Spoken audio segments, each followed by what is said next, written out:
आज Doubtnut app download करें। Doubtnut पर अपने सभी गणित, रसायन विज्ञान, भौतिक विज्ञान और जीव विज्ञान के डाउट्स का करो सफाया। बस प्रश्न की फोटो खींचो, एक ही प्रश्न को क्रॉप करो और तुरंत वीडियो सोल्यूशन पाओ। अभी डाउनलोड करें। प्रश्न है सही युग्म चुने। पहला युग्म दिया गया है सीबम एनाल्जेसिक, दूसरा है विटामिन निकोटीन, तीसरा है कार्पस कैलोसम ग्राफियन फॉलिकल और चौथा विकल्प है हिज के बंडल परकिंजे तंतु। हमें यहाँ पे 4 युग्म दिए गए हैं। इनमें से हमें देखना है कि ये जो एक युग्म दिए गए हैं ये एक दूसरे से संबंधित है या नहीं है। जो संबंधित है उनको हमें पहचानना है। तो पहला दिया गया है सीबम। और सीबम क्या होता है? सीबम एक प्रकार का तेलीय पदार्थ होता है और ये तेलीय पदार्थ निकलता किससे है? ये सीबेसियस ग्रंथियों से निकलता है। सीबेसियस, और ये ग्रंथियां हमारे शरीर में पाई जाती है, मुख्यतः हमारी त्वचा के फेस पे पाई जाती है, यानी कि मुंह पे पाई जाती है और इनसे तेलीय पदार्थ स्रावित होता है। ये सीबेसियस ग्रंथियों से निकलता है। और इसके सामने हमें जो युग्म दिया गया है वो है एनाल्जेसिक। एनाल्जेसिक, एनाल्जेसिक क्या होता है? एनाल्जेसिक एक प्रकार की दर्द निवारक दवा होती है। दर्द निवारक दवा।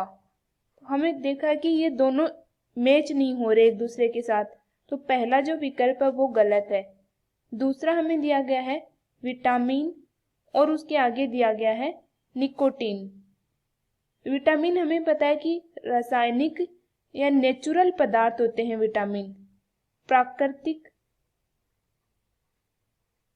पदार्थ, और ये हमें मिलते कहाँ से? भोजन के द्वारा मिलते हैं।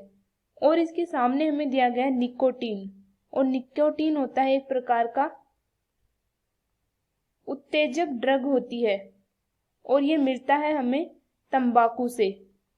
तो हमने देखा कि ये भी एक दूसरे के साथ मिलान नहीं हो रहा है, इस प्रकार से दूसरा विकल्प भी नहीं आएगा। तीसरा विकल्प हमें दिया है कार्पस कैलोसम। कार्पस कैलोसम पाया जाता है ब्रेन या फिर मस्तिष्क में, और मस्तिष्क में भी कहाँ पे? जहाँ 2 हेमिस्फीयर जुड़ते हैं। 2 हेमिस्फीयर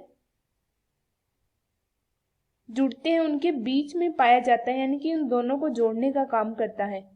और उसके आगे दिया गया ग्राफियन फॉलिकल, और ग्राफियन फॉलिकल हमें पता है कि ये पाया जाता है अंडाशय में, स्तनियों के अंडाशय में ये पाया जाता है।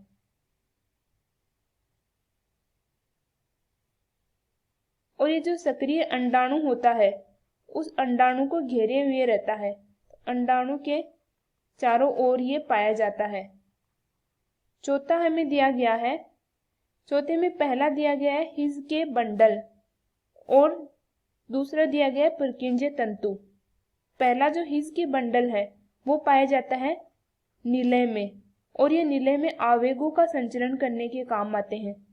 आवेगों का संचरण कहाँ से करेंगे? ऐसे नोड से आवेग आएंगे एवी नोड के पास, और एवी नोड से हिज के बंडल में आवेग आएंगे, और आवेग फिर हिज के बंडल से पुरकिंजे तंतुओं को स्थानांतरित कर दिए जाएंगे।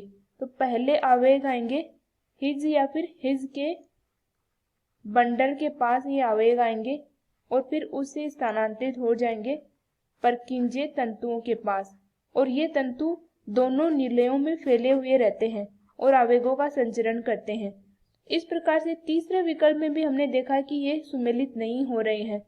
चौथे विकल्प में हमने देखा कि ये एक दूसरे के साथ सुमेलित हो रहे हैं, यानी कि ये दोनों ही हृदय में पाए जाते हैं और हृदय के निलयों में पाए जाते हैं। तो इस प्रकार से सही सुमेलित है चौथा विकल्प। तो इस प्रकार से उत्तर आ जाएगा हमारा विकल्प नंबर 4। कक्षा 6 से 12वीं से लेकर नीट, IIT, JEE वो एडवांस के लेवल तक 1 करोड़ से ज्यादा छात्रों का भरोसा। आज ही डाउनलोड करें डाउटनेट ऐप या व्हाट्सएप करें अपने सारे डाउट्स 8400 400 400 पर।